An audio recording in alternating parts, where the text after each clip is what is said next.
how did you feel about what had happened to you at age of 20? Did you question your mortality like I did at 37, or what was it like for you? I think after I had the procedure, because I was up and moving, I really felt overconfident, arrogant. I felt like I was Superman.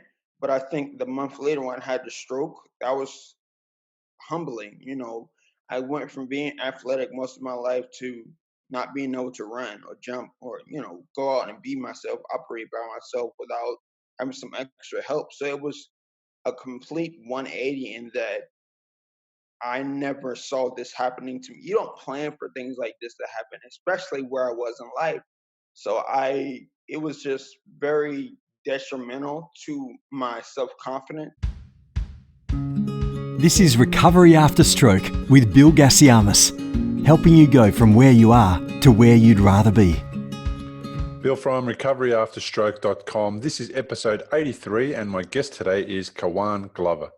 Kawan was 20 years old when doctors found a cavernous malformation on his brainstem, which required 3 surgeries over 3 years to remove, all while Kawan was studying at college. Now, because I know that we all like to consume podcast episodes differently, I make this podcast available on iTunes and other audio streaming apps for people that like to listen on the go. If you prefer to watch the episode and see myself and my guests, you can do that on the YouTube channel.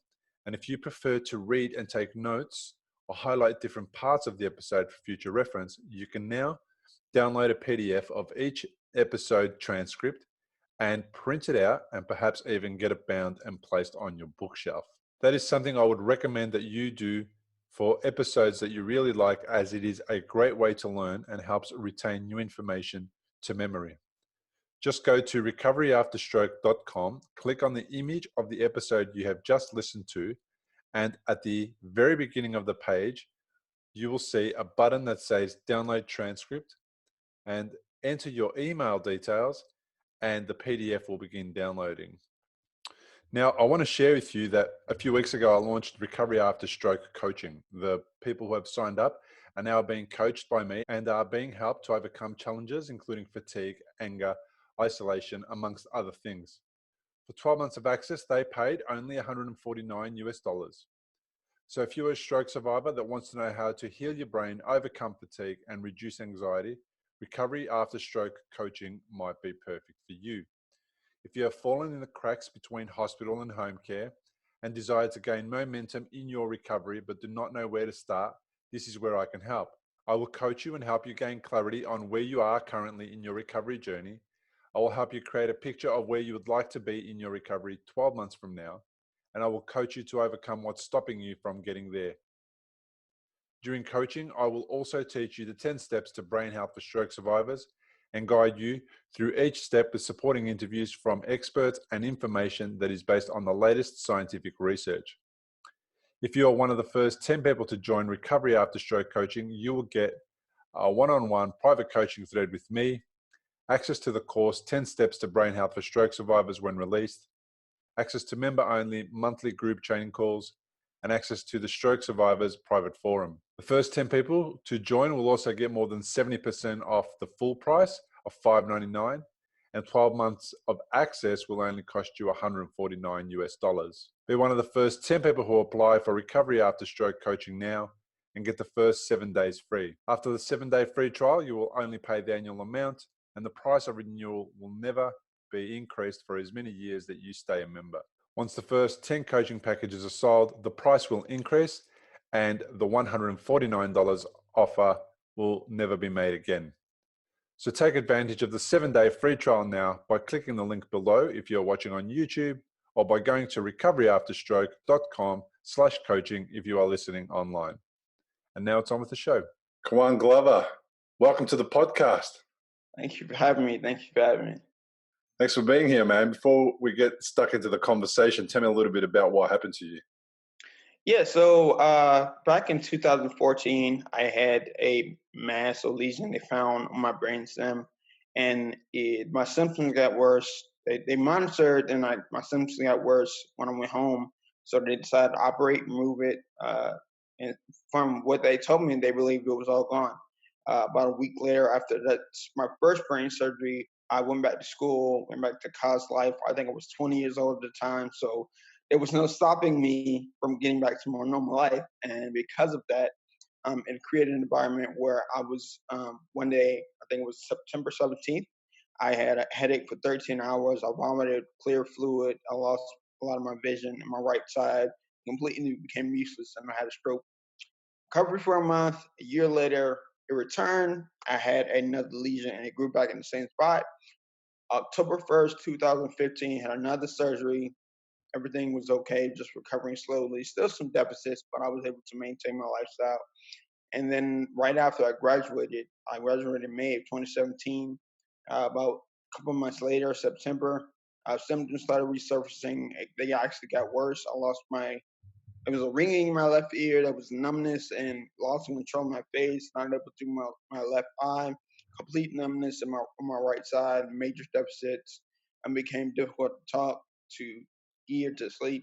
And then I had the last surgery took place on October 12th, 2017. It was a long recovery process, and I'm still recovering every day. But I'm here now, and that's my story, and I'm sticking to it.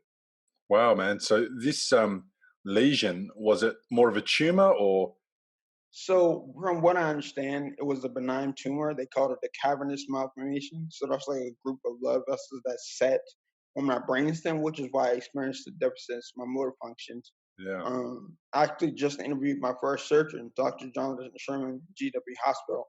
He kind of ran me through what they thought, what they were thinking. He quarterbacked each of my surgeries. Either he was actively involved or he, was overseeing the people or recommending someone. So it's called a cavernous malformation or cavernoma. yeah, They say for short. And just when I talked to you about it, I realized it probably had been there since I was born. yep, I created the right conditions to allow it to burst. yeah. We tend to do that. The thing is, I don't know if we could create the right conditions for it to not burst, just because of the way that we live life and the issues that we have to deal with, and the stresses and work and all the things that we have to overcome. So it tends to be this thing where perhaps it's a weak spot, and then when we give ourselves enough stress or enough challenges in life, something's got to give in our body and tell us, hey, take it easy or slow down. That's the way I talk about my own situation, just so that I suppose um, it makes me feel a little bit more empowered about the situation now that I know that potentially I created the situation to make it a little worse. Maybe I can create a situation that makes it a little better. And if I can do that, then that's a positive thing. I'm not saying that that's going to stop a bleed of a cavernous malformation or an arteriovenous malformation like I had. I'm not saying that what we're going to do is intervene and totally stop it, but I think we could be gentler on ourselves for sure. Yeah, I think that was a big lesson I learned. Just each time it happened, my body was, and people actually around me were just like, slow down, take it easy. You're recovering still, like, take it easy. And I was like, no, I'm going to keep going. I'm going to keep going after it. And, I suffered the consequences, but it also taught me about just slowing down and accepting where I am and just being patient with myself. Take time, years, decades for these things to right itself. So, I'm planning to embrace that this year and this next decade. I really finally feel like I learned my final lesson, just to slow the heck down, man. Oh man, you were 20 years old. Like, I get why you wouldn't be able to slow down too much. But I went through the same thing at 37. It bled the first time, and I was all gung ho, and I was all about let's get back to everything I was doing, being completely normal. Which there's no such thing as being completely normal after a bleed in the brain. And then 6 weeks later, it happened again. But even then, that wasn't enough to trigger me into uh, having a different approach to my daily life or to my well-being. But this time, mate, I had no choice, because the deficits made it impossible for me to get back into the full swing of things. And then slowly, as I started to heal and get better, I did get back to the full swing of things. But I did notice myself taking more time for me. So, my experience was over 3 years. The three bleeds happened almost over 3 years, and the third one about was nearly 3 years after the first one, and then that was the one where really I actually had to wake up and really say, okay, this is not a joke. You need to take it easy, and you need to understand that your body is healing and it's going to take time. And like you said, it takes decades, and it takes a lot of other things that we need to do to heal. And that for me involved, nutrition. It involved meditation. It involved sleeping better. It involved getting counseling. It involved so many things that I had never ever done before, that I really got a lot out of. And you just can't do those things quickly. Like you said, they take times, and if not a long time, decades maybe even. Yeah, and even now I'm starting to really like I was into meditation, I think in between the second and third procedure, but now I'm like making it is a must as a part of my day. When I get up in the morning, I do a set routine to make sure I'm in a mentally powerful state. I play taste positivity. I Mm, think also a lot of people that experience the things we experience neglect the mental and emotional health aspect yeah. that usually comes during recovery when you don't have the doctors and people surrounding around you, just kind of by yourself. And I think, in all honesty, that was probably the most difficult part for me to accept where I was at my age when I felt like I was supposed to be in the prime of my life, but I was, not at peak physical condition. So I think that made it extremely difficult for me. Emotional anguish is one of those things that we all go through for different reasons in our life. Experiences that are traumatic. We definitely go through that. At 20, most people haven't gone through a lot of trauma. I know some people have, but a lot of people haven't. And when you get to 20 and you experience a health issue, it's a big deal, because you're only 20 years old. You've only just been on the planet for a short amount of time, and now you're dealing with this potentially life-threatening thing. How did you how did you feel about what had happened to you at the age of 20? Did you question your mortality like I did at 37, or what was it like for you? I think after I had the procedure, because I was up and moving, I really felt overconfident, arrogant. I feel like I was Superman. But I think the month later when I had the stroke, that was humbling. I went from being athletic most of my life to not being able to run or jump or, go out and be myself, operate by myself without having some extra help. So it was a complete 180 in that I never saw this happening to me. You don't plan for things like this to happen, especially where I was in life. So it was just very detrimental to my self-confidence. If you've had a stroke and are in recovery, you'll know what a scary and confusing time it can be. You're likely to have a lot of questions going through your mind, like, how long will it take to recover? Will I actually recover? What things should I avoid in case I make matters worse? Doctors will explain things, but obviously because you've never had a stroke before, you probably don't know what questions to ask. If this is you, you may be missing out on doing things that could help speed up your recovery. If you're finding yourself in that situation, stop worrying and head to recoveryafterstroke.com, where you can download a guide that will help you. It's called 7 Questions to Ask Your Doctor About Your Stroke. These 7 questions are the ones Bill wished he'd asked when he was recovering from a stroke. They'll not only help you better understand your condition, they'll help you take a more active role in your recovery. Head to the website now, recoveryafterstroke.com, and download the guide. It's free.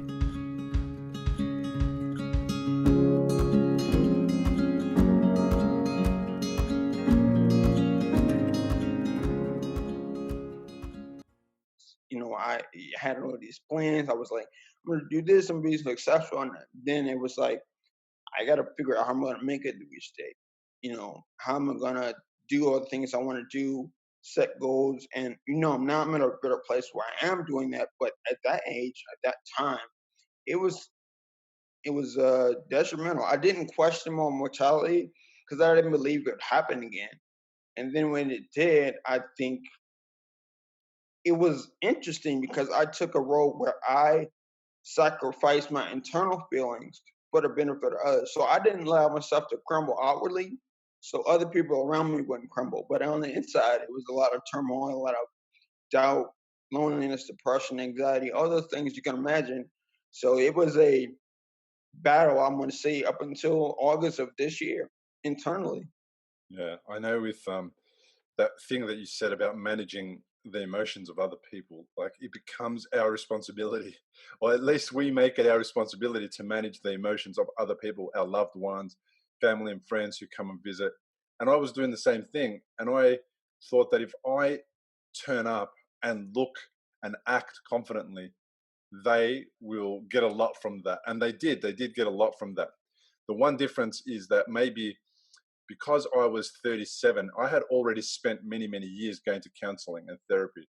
So I was visiting with a counselor from about the age of 25, and for the usual normal standard stuff, I had just experienced life. I was a young dad. I was, working. I had a mortgage. We had my wife was at home with the kids, and it was tough, So I needed a way to uh, have an outlet and understand what I'm doing and how to set goals, and that everything is going to be okay, that it's all normal, and we just have to adjust our lifestyle because at 21, a dad at 21, well, that's a real big deal. So when I got to 37, one of the first things I did was I went and saw my counselor. We're talking about 14 days after my first hospitalization, which allowed me to start dealing with all those issues that we're talking about really rapidly.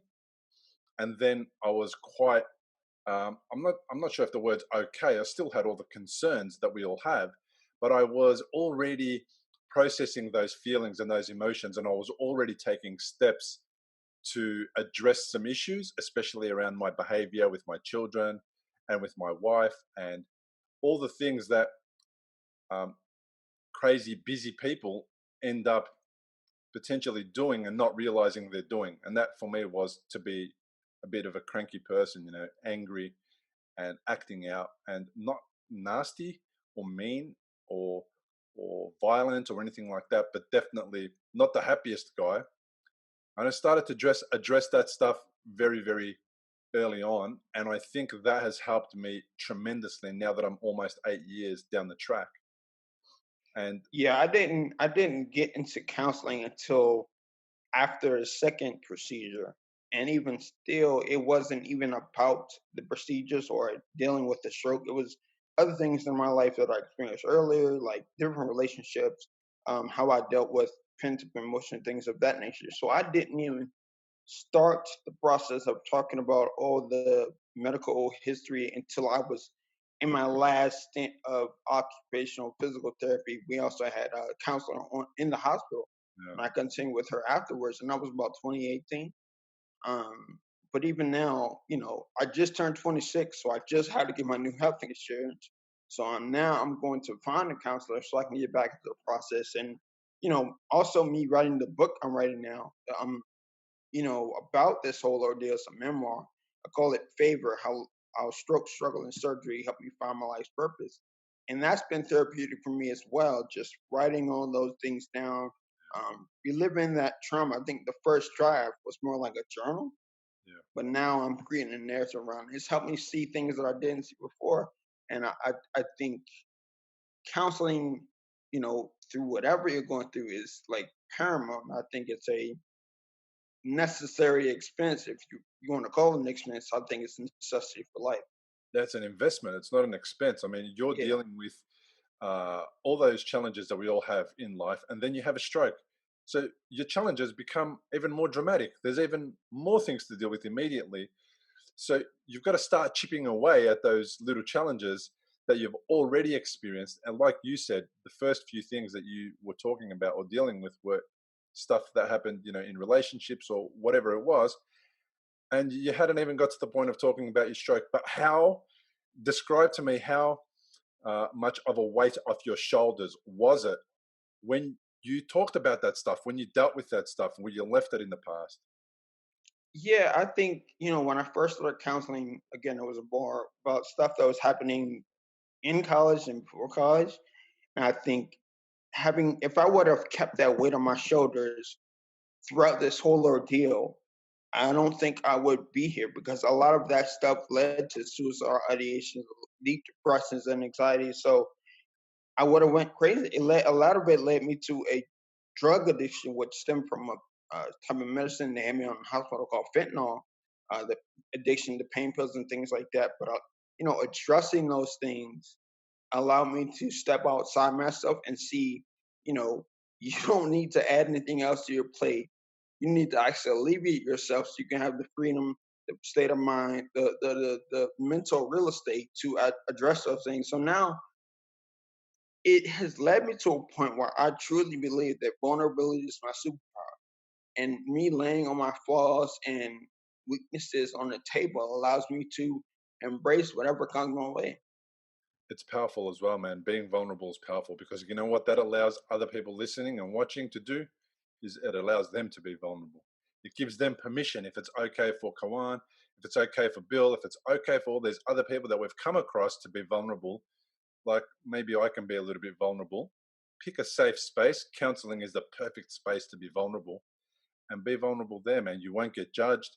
People won't give you a hard time about it. They won't give you advice or tell you what to do.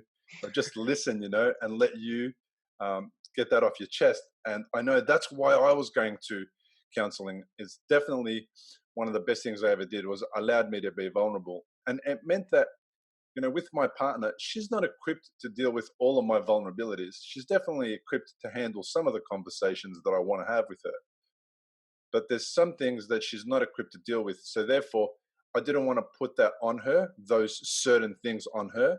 It was better to put those in a place where a professional could handle that. And then when I came back home after a session with my counselor, I could definitely go to my wife and say, hey, we spoke about this today, and I feel really good about it. And I've let that go. I've put it in the past, or I've learned something from that. And that's a completely different way for me to go to my wife and have a conversation with her about something that troubled me once that's troubling me less now.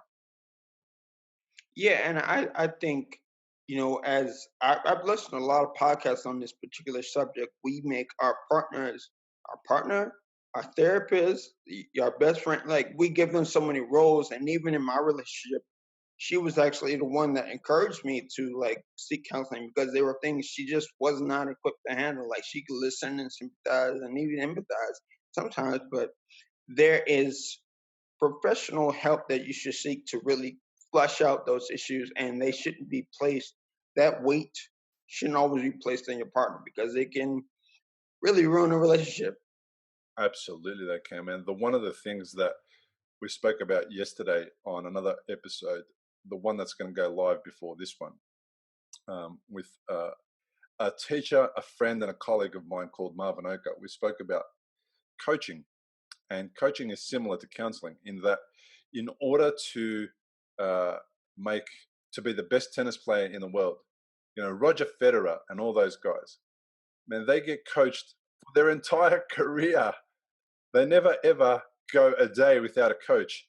And I suppose for them, their tennis coach, it would help them with other issues, amongst other things, amongst, their swing and their footsteps and all that kind of stuff. They'd be constantly getting coached on their emotional challenges, on their, mental issues, on all those things that come with being the world's best, performing at your peak, traveling around the globe, being away from family, doing all that kind of stuff. They're constantly getting coached. And perhaps their aim is to be the best of the world. Perhaps their aim is to make the most money ever. Perhaps it's to make, you know, uh, to win the most tennis matches ever. But for us, we don't consider counseling and coaching as such an important thing for us because we want to be the best we can be in the world. We want to be able to make money and survive and thrive and be able to cover all our outgoings. We want to be able to deal with our emotional challenges and all that kind of stuff. But somehow, for some reason, the majority of the population thinks that they're going to be able to handle everything on their own. Yeah, and even when I started my company this year, I ran into that wall. Like people will benefit from a consultation and free session or whatever. But then when you introduce like this is an investment, this will make you better equipped to handle things in your life. They're like, I don't really need it. And my question is like, if you watch sports, have you ever seen a championship team win without a coach? And they were like, no. And I was like, well, what makes you think you can win the game of life without a coach?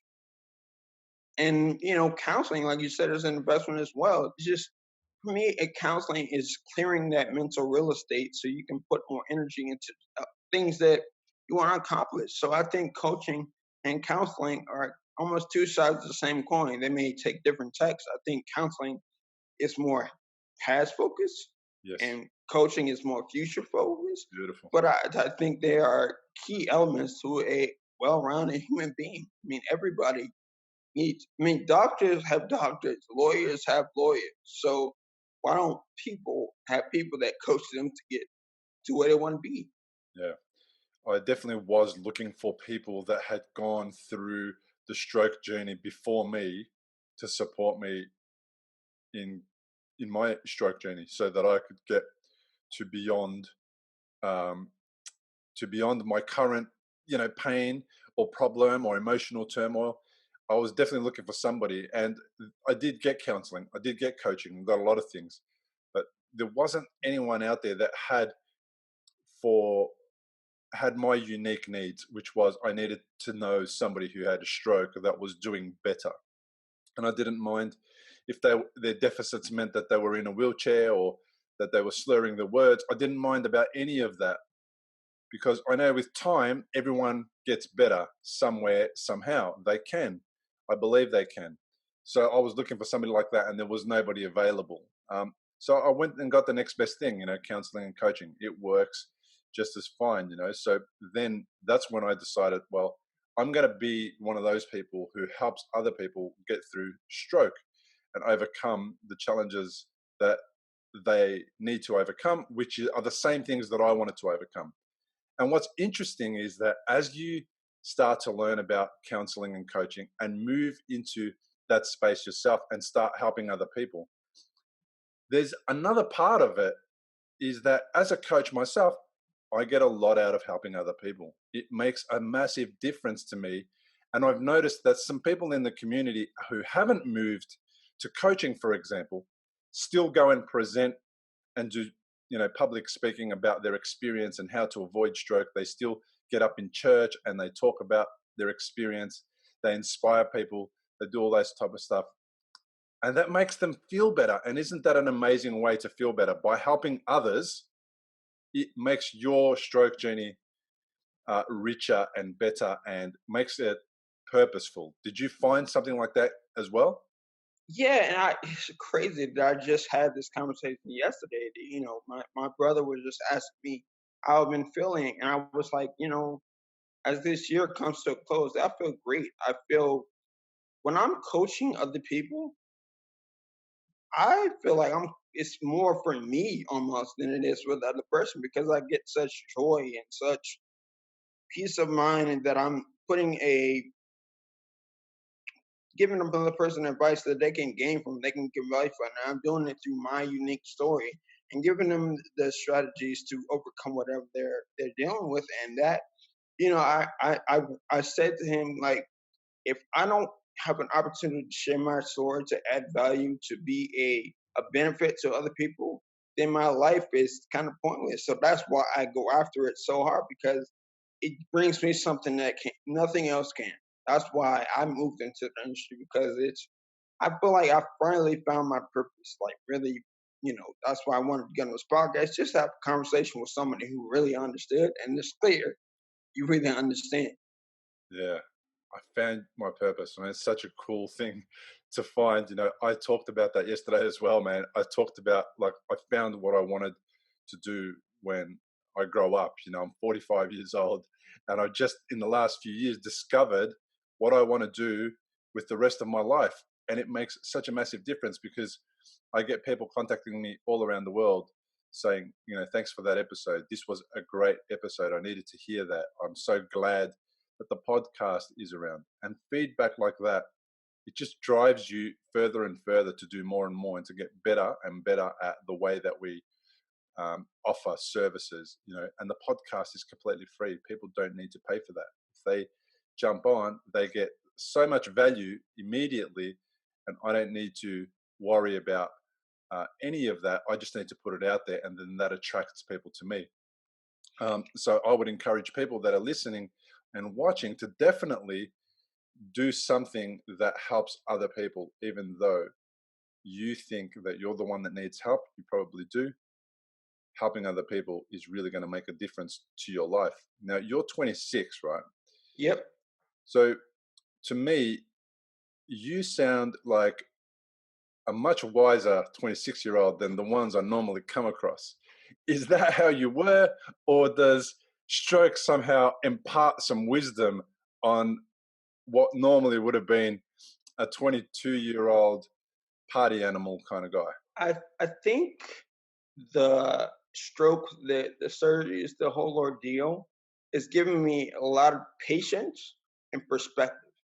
I think those two combined kind of age you. They make you focus and think about different things. A lot of things that were priorities are no longer priorities. I think about, you know, and gratitude. I think every day I get up and my feet touch the floor. The fact that I'm alive makes me smile. After everything else, after that is a bonus. Like the fact that we're having this conversation right now, it's amazing. Like we're talking to a computer and I'm alive and you're alive. Those type of things excite me now. Where before it was like the party or the girls or whatever, but now it's like really for me, it's the small things, like the fact that I can grab this bottle of water and drink it, and I don't have the disheartening in my throat anymore. Makes it hard to swallow. The fact that I have a cell phone, the fact that I can write still with my left hand. Those things matter so much more to me. And because I had to slow down, I was told to slow down so often, even by my own body. I think that patience, it just I'm no longer in want for anything out. When I'm riding with people, I'm watching people speed up to a red light and move so fast. I'm like, where are you going? Like, if you had left earlier or if you had planned for immediately, you'd be fine. But like, I'm no longer in a space of judgment. I just everything. I don't feel like things are good or bad. It's just about what your experiences have been. It's about the perspective you have, and I seek understanding and employ empathy instead of accusing someone or judging someone based on what they say or do. I just feel like if more people practice empathy, practice gratitude, and embrace patience and perseverance and perspective, just be a lot more well-rounded, calm, peaceful person. And I think that's the stage of life I'm in. Just accepting what is and creating what I want to be. Yeah, there's no doubt about it, man. We can create what we want to have and what we want to be and what we want to experience our life to be. And if you think you can't, well, you're right. You definitely can't. But if you think you can, you can. And that's the whole point about it, is that I understand that people experience different deficits. That doesn't mean you can't have a full, rich experience of life and make a difference to yourself, feel better, and also make a difference to other people. Do you, your trajectory at 22 before the stroke, like, do you feel that if it wasn't for a dramatic, life threatening situation, do you feel that you would have this awareness about being calm, about being patient, etc.? No, I don't think so, because when you have a stroke or something traumatic happens to you, something is taken from you. You learn that you should have appreciated things. I talk about the adverse a lot. And if the world was always sunny and warm and mild weather, then you wouldn't appreciate it. If it was always light, you wouldn't appreciate the light because it's always there. You need darkness. You need a little cold. You need a little adversity to appreciate the success that comes after it. I think everybody has their own fight and everybody has their own challenges in life, but I think this was, maybe I had gone so far as to believe I was special or gifted in life that I needed some type of refresh, restart to let me know that things are going to happen in life. And this will give you the tool set to be able to face those challenges. So I think, I honestly believe that this whole ordeal has been a gift because I mean, a lot of people, my grandma told me, don't learn these things until they're much later on in life.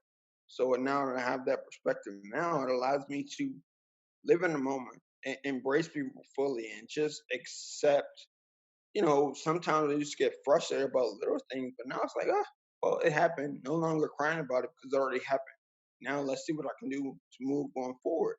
And I think that perspective again, it's just been such a great learning curve for me because it took some time, but I did get the lesson, and now I'm here talking to you. So I Yeah, think my life is going pretty well. sure is, man. You're an interesting guy. I talk about stroke as being one of the best things that ever happened to me.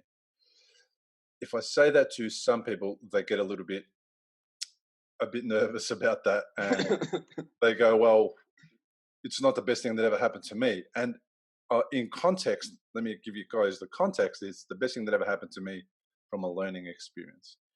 There's no doubt about it. The trauma I could have done without. The the surgery that maybe I didn't wake up from. I would have definitely preferred to avoid.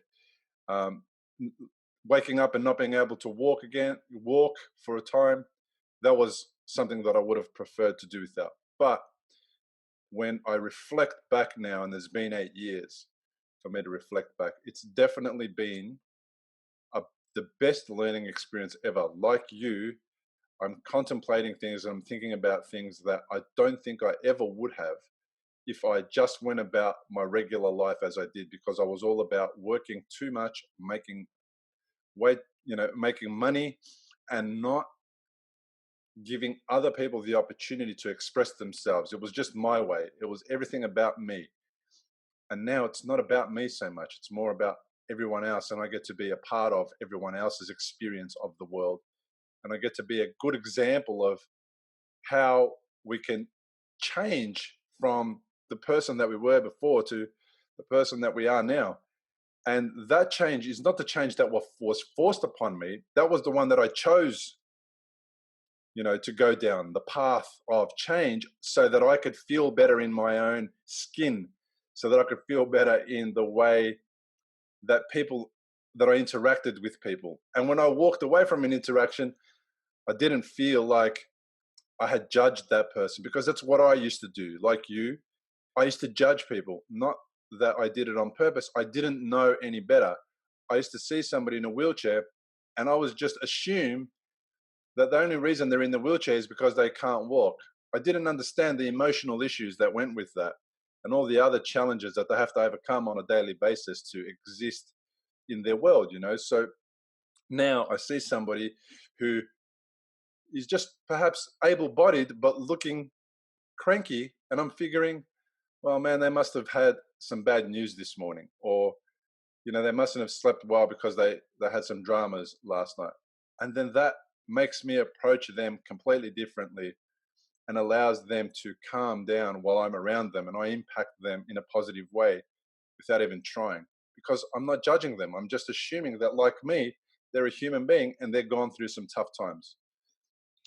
Yeah, when I first came out of rehab, we did outing, and it was a group of people that were in the rehab center, and we went out to a Washington Monument, and we walked around. And one of the tasks we were asked to complete was just buying something with some money, and then exchanging the money over the counter. And I just watched the way people that were able-bodied would look at me and the people I was with, and how it would scoff that we would take it too long.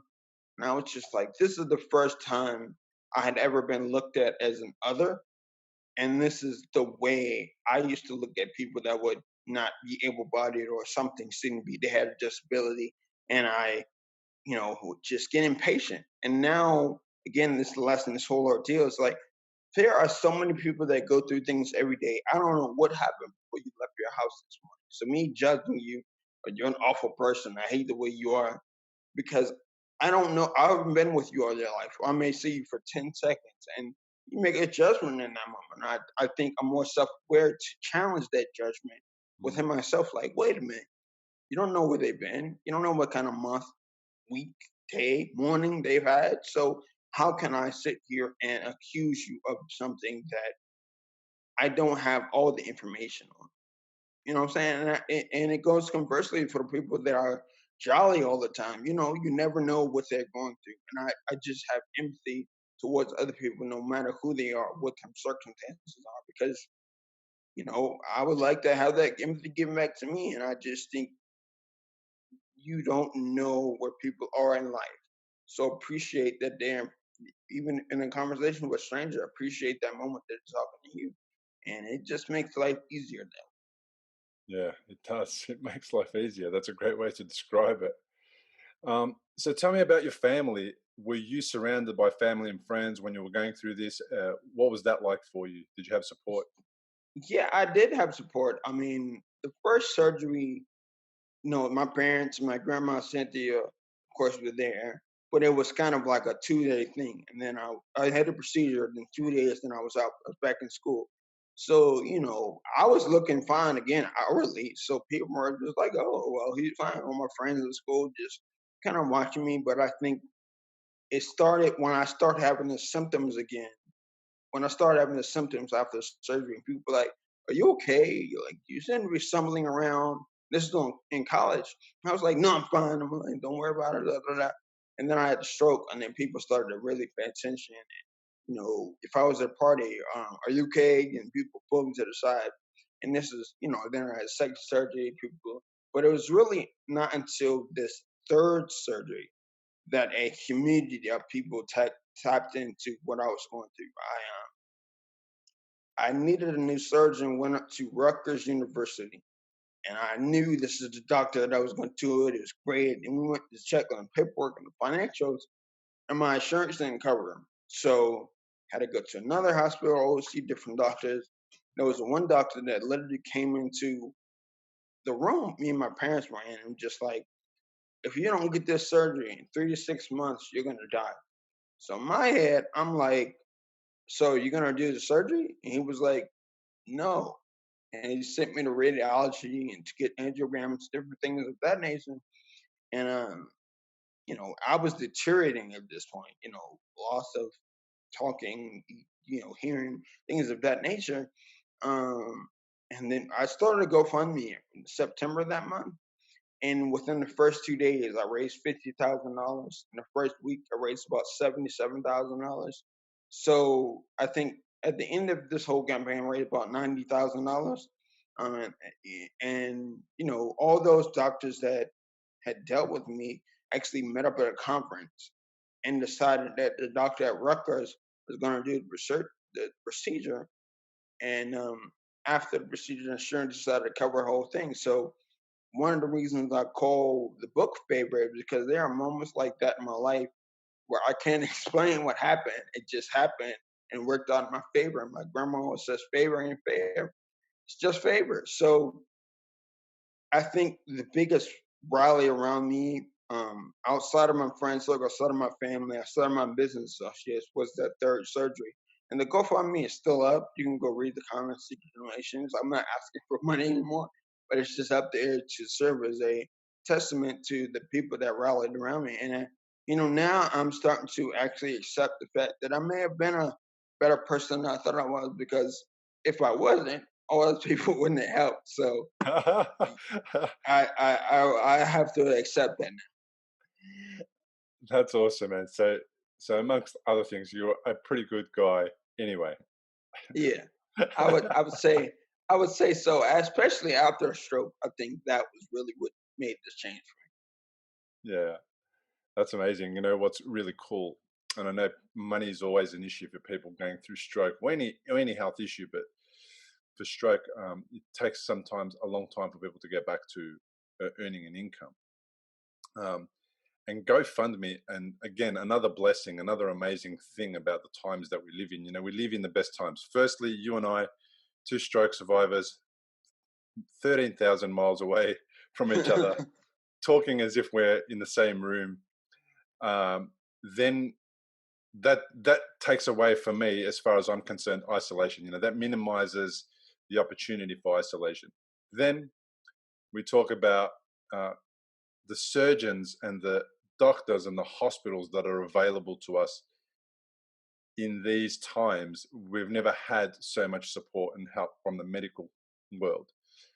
Before, say, 20 or 30 years ago, you and I probably wouldn't have been around to have these conversations. Nope. So that's a blessing. And then you talk about how you can ask for help and you can get all levels of support. Direct support, people that come and support you day to day just by being with you or in hospital, at home, or taking you somewhere, to this amazing thing of GoFundMe and all these other formats that exist to support somebody, raise some money, and pay for some medical bills. I mean, we do live in the best times, and if we know how to take advantage of the tools that we have around us, we can really make a big difference. So, imagine trying to raise $90,000, 25 years ago, before um, before things like GoFundMe. It was definitely possible, but it would have been a lot harder. And that would have been a load off your mind, knowing that if you need those funds, there are going to be funds there to be able to pay for your medical expenses. Because I know in America, there's a big issue on people having life-saving surgeries and then leaving hospital and then having a massive medical bill that they have to pay off. Yeah, and I have my own gripes with this system. I think we're the only developed nation without universal healthcare. And I just know that had it not been for my good fortune and the situation that occurred in my whole ordeal, that I would have walked my medical debt. I actually totaled it. It was about 1.2 million combined with everything. So I'm just thinking, had I walked out of the hospital or still recovering, still needing some type of physical, occupational, and speech therapy and counseling, you know, with that $1.2 million bill in my back, how would I ever get back to a place where I could breathe again? It just it grinds my gears that I don't feel like it used to always be like this. And again, these people, when I was in the hospital, I wasn't thinking about money. I was thinking about living. Mm. So now I get out of one stressful situation into another, and that could follow me for a long period of time in my life. So I hope it changes, man. I really do. Yeah. But until then, I just pray for people and help everybody keep going. And it is a challenge, a struggle that people face on a regular basis. Yeah. And how does medical insurance work? Is it something that you have to have before you become unwell for it to cover you, or can you get medical insurance later? So it's really interesting. Like you can get it through your employer. Um, and it used to be there are some plans. That's where President Obama enlisted the Obamacare that it will cover pre-existing conditions because there are plans where they can deny you because you've had these number of medical injuries and we don't want to pay for that. Um, I would have fell under that burden had it not been for Obamacare. There's also Medicaid, Medicare, for the elderly and the poor. It is a system that if you have it, it can work for you. If you don't have it, the debt that piles up is outstanding. And at one point, I had some bills that I didn't even know I had, and it started to affect my credit. So, it can go as far as seeping further into not only your health life, but your financial health. So, it is a system that I think needs to be rectified in some kind of way. And, when I was in the hospital, they actually told me one time not to bring my own Tylenol because they wanted to charge me for a pill. So it's interesting the way that it works. She don't take that, we'll give you some, just so she could charge me. So it's all about the dollar bill and big pharma over here. But I hope that changes. I Yeah, really so do. do I, man. So tell me, what are the plans now moving forward for the future? I know I saw a post just a couple of days ago. You doing a first podcast episode. You're planning on writing a book. What does the next few years look like for you? Next, I want to say 10, 15 years, I'd like to definitely write at least 15, 20 more books. I'd like to start a media production company, write films, plays, movies, things of that nature. I'd also like to venture maybe into music. I mean, I feel like this is spurs some creativity. I really enjoy the writing process. So the books are definitely going to be a staple. I like to, expand my podcast to get more listeners. And my theme for it's called Favor the Podcast. And it's just really digging into stories like yours and mine. We talk about the moments that you didn't know whether it was going to be the end or not, and how divine favor played a role in that. But I just really want to continue. I want to start speaking on a regular basis. I want to expand my company. I want to start other companies. I want to invest in companies. I want to be an investor in real estate. There are so many things, but I know the things I'm going to do for sure. Speaking, coaching, writing the books, and starting a media production company and continuing the podcast. Those are the five I know for sure. And everything else, sky's the limit. But those five for sure are going to be my pillars for the next couple of decades. Yeah, sounds cool, man. Did you end up finishing your college studies? Yeah, actually, I just finished them this year. When I graduated, I had one more class and I was finishing that, and then the health stuff happened. So that interrupted that. But I signed up for an online course this summer, and I actually have my degree sitting over there. I haven't opened it yet, but I have it, and that chapter of my life is complete. So it took me 7.5 years, but it's done. And what is the degree in? What do you have a degree in? It's actually in finance. So, in later in life or sooner than later, there could be avenue for me to go into finance in some kind of way. I've definitely had a background in business consulting, finance. So who knows where that will take me? Life is, I tell people my ultimate goal in life is to live to age 100, impact a billion people in a way. So now I got about 75, 74 years left. So who knows what could happen? What could change? Shoot, I could move to Australia. I was in Bali not too long ago. So who knows where I'll be? Actually, my editor is in Bali in Australia. She's from Australia. So who knows? Maybe someone's called me to that side of the world to see what's possible.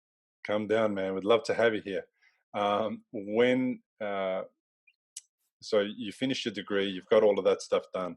You're moving forward. What other physical things that you have to deal with now as well? What are the things that you need to pay attention to? The foot track on my right side, there is a definitely muscle nerve imbalance in that when I'm exercising now, I can feel the lactic acid build up in the left side of my muscles. On the right side, it's just not really, the muscles are working, but I don't feel that acid build up. Um, so a lot of my hand dexterity on my right side, I gotta continuously work on that. I use it as much as possible, but again, it's just difficult. Um, Dealing with the spasticity in my bicep, the lack of muscle contraction in my tricep, my right leg, just the calf muscles, the upward flexion, dorsal flexion, I believe it's called. I have to work on that, and just being more careful. If I don't have my brace on, it's a company called BioNext that actually gave me an electromagnetic brace. So when I walk, it sends a signal to lift my foot up. If I don't have that, then it is easier for me to fall. I've actually fallen 5 times. I've actually torn my hand up, catching myself. Um, when I need to react faster, these muscles kind of stiffen up instead of you know going out to save me. But those are things again, what we talked about from the beginning, just about slowing down. Whenever I move too fast, that's when trouble strikes. So that's still a mental block because I know in my mind when I'm meditating, I see myself running and moving fast. When I get up, I'm like, whoa, like even the slightest turn too fast, I'm like, ah. But I used to get really frustrated, but now I'm just like, it's kind of funny, like this is just me accepting what is and realizing that, it's okay. I'm not hurting anyone. I'm just taking care of myself, man. I still have my mom kind of like nervous when I do stuff with people. If I trip backwards, like, oh my God, something to fall. But other than that, I can cook myself. I can get around. I can talk. I can speak. I can, do the things that I value to myself and others. So I think, I can work out. I swim in Bali for the first time in like since this whole thing began. So I think I'm pretty. I don't see myself as someone having a disability. I'm just able to do things different, Yeah. and that makes me feel good about my life. Yeah, that's good, man. And I know it's for some people it might be a small consolation, but the fact that you had a stroke so young means that you have such a long time ahead of you to continue to heal and recover and find ways to overcome, the challenges that spasticity brings up for you, for example, or whatever. And we don't know where the technology is going. So there's hope for the future in that we're going to be able to take advantage of some technology that isn't around yet, doesn't even exist because it hasn't been possible until now. So it's great that you're able to have that approach and to be comfortable with the fact that things are the way that they are. The fact is, we can't change what we can't change. We just can't. And there's no point trying to butt your head up against the wall every time something happens and you want it to be different. If it's not going to be different, maybe we have to be different. Maybe we have to find a way to allow ourselves to experience life in a different way. It seems to me that the majority of your life is going to be experienced in this way, which was not the same as it was before the age of 22. And there's no reason why you can't experience a full life being a little bit different to how your first 22 years was. You can still take advantage of the same things that everyone else is taking advantage of. You have the ability to learn, communicate, get around, do all those things. It just has to be in a slightly different way. And I say that from my own experience of a short amount of time in a wheelchair and a short amount of time not being able to walk. But definitely when I started to get on my feet again, I found myself falling over regularly. And I remember falling over at home holding a plate. I had just eaten something at the couch and I got up and I went to walk to the kitchen to put the plate in the sink. And my left leg, it was just gone. It was asleep.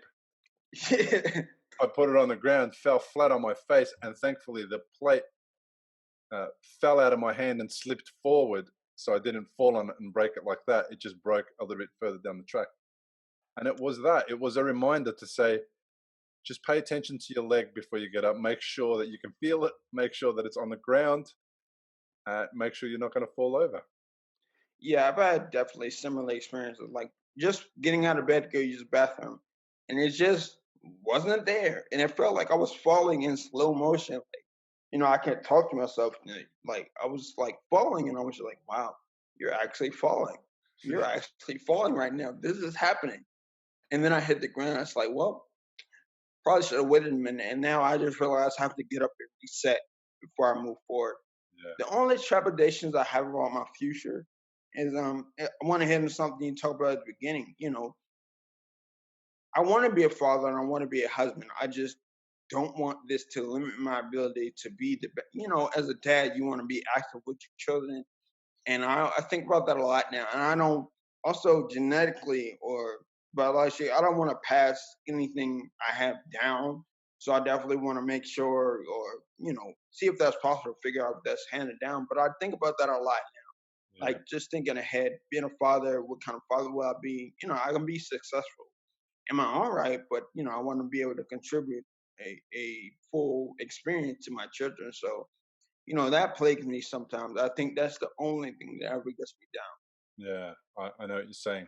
So my advice is seek out other people who are already doing amazing things in that space with being uh, perhaps confined to a wheelchair or not being fully active or something like that. Seek out people that are already doing amazing things in that space and learn from them, and allow yourself to see that it is actually possible. It is happening for other people already. It's something that exists. You're not gonna be the first person in the world to be experiencing foot drop and spasticity in the leg who has children. Do you know what I mean? Like, you're not breaking any barriers there. You'll just be doing what other people are already doing, and that hopefully will enable you to just get calm about that idea in the future, because you're just stressing out about something that's probably not going to eventuate. This negative version of fatherhood, it's just not going to eventuate. You're a good guy.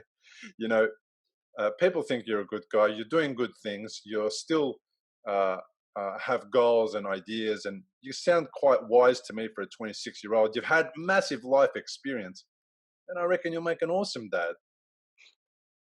Yeah, well, I need to hear that. I mean, I think I just need to stop focusing on it and everything else in my life. Do it. Everything else I do with everything else in my life. Just focus on what I do have, not what I don't have. I Yeah, think that is something I need to focus on this year coming up. that's it, man. We definitely need to focus on what we do have, and we need to focus on our strengths. We hear about people go through school and many years of school, and they get told to do stuff like, "You're not good at algebra. Get better at algebra." And you never hear teachers say to you, "Well, you're really good at multiplication. Well, let's use multiplication as your thing and make you even more amazing in multiplication." Uh, we get stuck on focusing on the things we're not good at. And let's face it, if I had to do the things I'm not good at, I would hate my day. It would be terrible. I'm not good at reading books. I physically can't pick up books and read them, but I can listen to a book on an audio podcast. And I focus on doing it the way that I can do it and I benefit from, because I can do that anytime, while I'm driving, while I'm on the train, when I'm on a bus.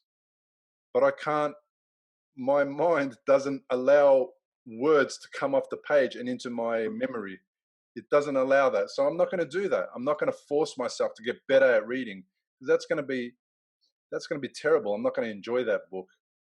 So that's what I would encourage you to do, is like definitely focus on your strengths, and be aware of your weaknesses so that you know what your limitations are.